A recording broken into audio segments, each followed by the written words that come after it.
Bom, agora eu vou contar pra vocês algumas curiosidades.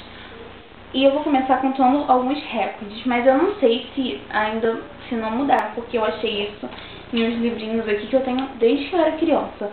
Então pode ser que, tipo, o recorde já seja outro, né? Mas, enfim, de qualquer forma, são algumas coisas muito surpreendentes. A maior goleada da história do Campeonato Carioca aconteceu em 1901. Foi Botafogo contra Mangueira, 24-0. Neneca, ex-Guarani, campeão brasileiro em 1978, foi o goleiro a ficar mais tempo sem tomar gols. Quando jogava pelo Náutico, em 1974, ele permaneceu 1.636 minutos sem sofrer um gol sequer. O recorde masculino da Maratona de São Paulo é de Sharm el-Sheikh, Marrocos. Da segunda maratona de 96, ele completou tudo em 2 minutos, 15 segundos e 21 milésimos, tipo, tempo. 2 segundos, né, gente? Não é 2 horas, não, enfim. O norte-americano Roy Sullivan conseguiu, entre 1944 e 1977, um recorde pouco invejável e quase inacreditável. Foi atingido por raios 7 vezes.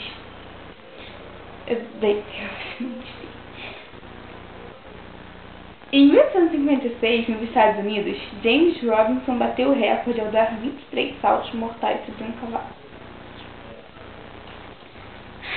Sério, que pessoa aleatória fica dando saltos mortais por cima de um cavalo?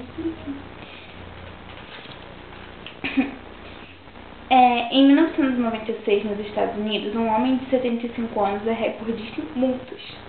Em apenas 20 minutos, levou 10 multas, entrou 4 vezes na contramão, cometeu 4 infrações e causou 6 acidentes. Em 1940, nos Estados Unidos também, Emmanuel Zacchini foi lançado de um canhão a uma distância recorde de 53 metros. 53,4. Tempo. Em 1996, o Brasil foi considerado campeão mundial de reciclagem. Hoje é considerado o maior do mundo em reciclagem de latinhas de alumínio. Eu duvido muito que ele continue sendo campeão de reciclagem, né, gente? Mas seria uma boa, enfim. Vossa Senhoria é um jornal editado na cidade de Divinópolis, estado de Minas Gerais, que conseguiu bater o recorde mundial de menor jornal. Não sei se no tamanho ou no conteúdo, né? Mas imagina, você compra um jornal para você ler, sei lá, minutos, segundos até segundo. O simples e insignificante Fusca atingiu a marca de 22 milhões de carros vendidos, sendo que mais de 10 milhões ainda circulam pelas ruas nos dias de hoje. Tudo é um bom Fusquinha, né, gente? Agora eu vou contar pra vocês algumas curiosidades de história, que são muito legais, mesmo que você não goste de história. Os principais divertimentos populares no Rio de Janeiro colonial, no século XIX, eram boliche e brigas de galo. Por um decreto de Hermes da Fonseca, foi criada em 1910 a faixa presidencial. O primeiro presidente a usá-la publicamente foi Getúlio Vargas. Tipo, antes os presidentes não usavam aquela faixa verde e amarela bonitinha, ou não. A bússola não veio da China, foram os árabes que a trouxeram para a Europa no início do século XXI. A princípio, foi considerado coisa do diabo. Quando foi constatado que a agulha funcionava melhor montada sobre um eixo que a atravessava em ângulo reto, formando assim uma cruz, foi liberado para os navegantes cristãos, tipo, só por causa da cruz, né? Porque antes do diabo.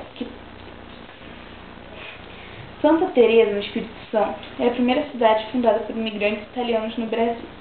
E essa mesma cidade é muito famosa por sua biodiversidade florestal. Boa parte de sua natureza foi eternizada pelo cientista capixaba Augusto Bucci. Ao proclamar a independência, Dom Pedro I não cavalgava um belo cavalo, como no famoso quadro de Pedro Américo. Montava, isto sim, um burro. Também estava sofrendo uma incômoda dor de barriga. A independência foi proclamada exatamente às 16h20 de 17 de setembro de 1822. Essa daqui eu já sabia, mas tipo, muita gente não sabe, né? Penso, você imagina, ele não tinha aquele monte de gente ali atrás dele, tipo, ele só chegou aleatoriamente porque estavam pressionando ele, se eu não me engano. Aí ele estava em cima de um burro, ele parou e falou, independência ou morte, e só. Não teve aquela festa toda, e mesmo assim a independência não aconteceu de fato naquele dia. Isso é tudo invenção, de certa forma, né? O ser humano sempre foi engenhoso, essa daqui é muito divertida, para criar métodos de eliminação de seus semelhantes. 300 anos antes da era cristã, o general cartaginês Aníbal derrotou os romanos em uma batalha naval, lançando contra os navios inimigos potes de barro cheios de cobras venenosas. O pânico pôs os marinheiros romanos em fuga. Imagina, você tá na guerra, tipo, pra que armas, essas coisas, né? Só você jogar um pote cheio de cobras, sim, todo mundo vai fugir, não vai querer mais guerra. Faz sentido, né? Isso, gente, é muito tempo atrás. Né? A famosa Guerra de Troia, travada 1300 anos antes da era cristã, teve origem no rapto de Helena, mulher de Menelau, rei grego, por Paris, filho do rei de Troia. Para recuperar Helena, os gregos foram uma guerra que durou muitos anos. Vocês devem conhecer essa história, né? Mas, um detalhe, Helena, a sedutora beldade que causou confusão, tinha apenas 13 anos de idade. Pois é, mais nova do que isso. O emblema nacional dos Estados Unidos nem sempre foi a águia. Benjamin Franklin havia escolhido primeiramente o peru como símbolo, sendo este uma alusão ao Dia de Ação de Graças. A carta de Pero Vaz de Caminha, aquele que estava com Pedro Álvares Cabral, quando ele descobriu, vocês conhecem, né, gente? Tinha 7 folhas.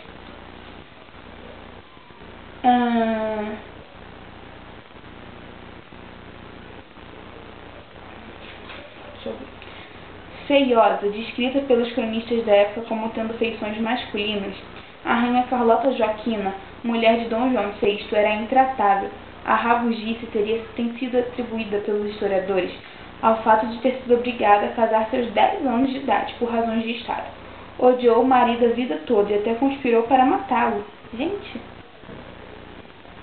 O mais jovem presidente do Brasil foi Fernando Collor de Mello, que assumiu o cargo com 40 anos. Ao contrário do que se diz, Antônio Conselheiro, o líder de Canudos, não morreu de ferimentos recebidos na batalha travada para defender seu reduto de Belo Monte.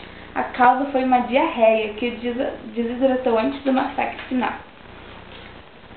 Alguns italianos são chamados de carcamanos, porque os feirantes, na hora de pesar a compra, carcavam a mão na balança para aumentar o peso e assim cobrar mais caro. Tipo, estava ali a balança e colocava a mão assim, como quem não quer nada. O adjetivo surgiu no século XX como uma designação pejorativa aos italianos imigrantes.